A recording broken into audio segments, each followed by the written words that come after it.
ตกแห้งครับเมื่อสวงฝนตกหนัก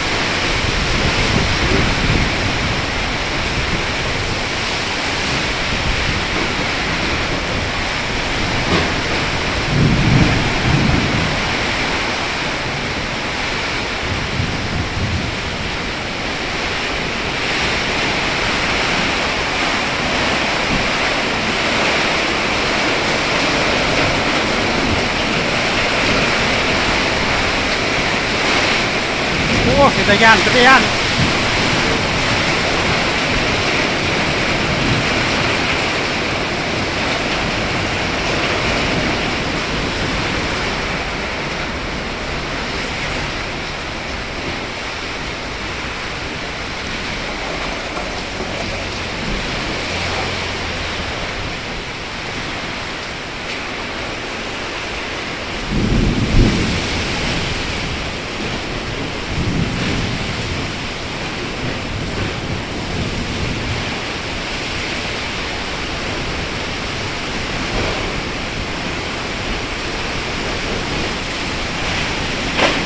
ไปแล้ว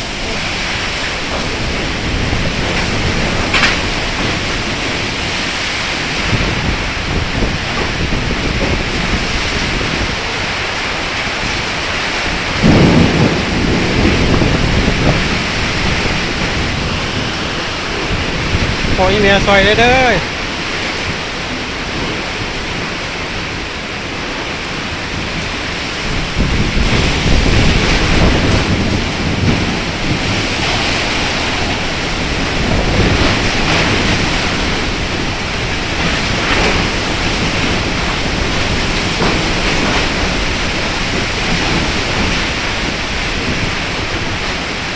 ซอยเลยพออีเมียเด้อ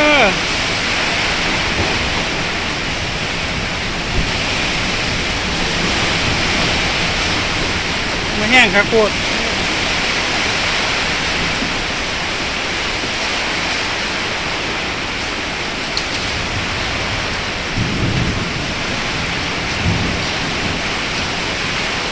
แห้งครับเป็นตะยาน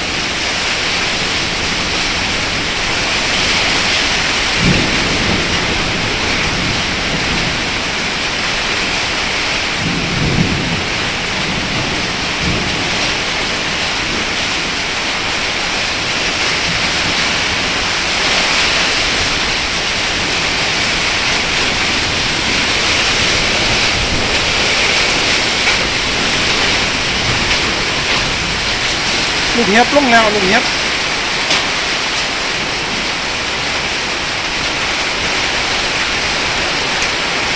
ลูกเห็บลูกเห็บลูกเห็บลง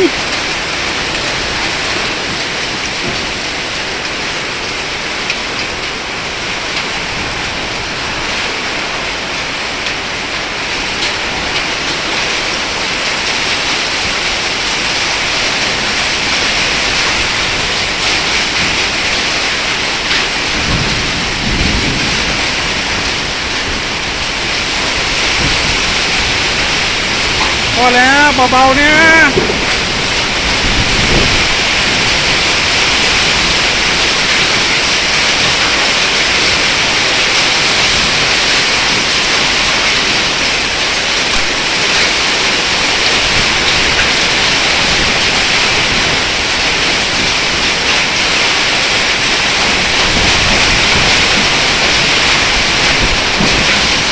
ปล่อยเมียปล่อยเด้อ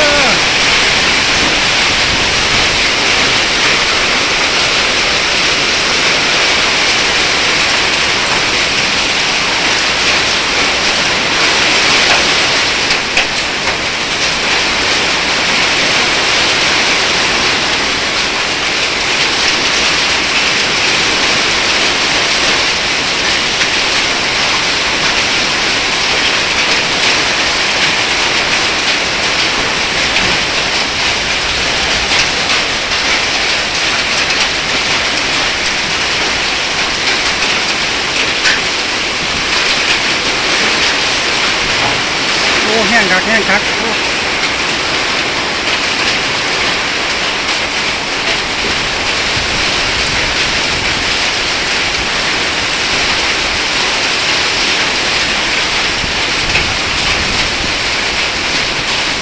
พอแล้วเบาๆเนี่ยลูกเห็บตกแล้วพี่น้อง